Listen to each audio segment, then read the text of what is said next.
ఏ బాటైనా పర్వాలేదంట, సమయంతో సాగటమే మన సింపుల్ సిద్ధాంతం.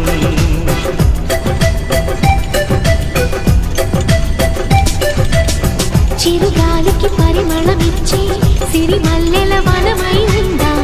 గగనాన్ని నేలను కలిపే హరివిల్లుల వంతెన అవుదాం. ఆనందం అంటే అర్థం మనమందా, ప్రతి పూట పాటై సాగే హుషారు సరిగమలో. ఎన్నో ఎన్నో రాగాలుండే సంగీతం కాదా, చల్లకి నవ్వుల కేరింత.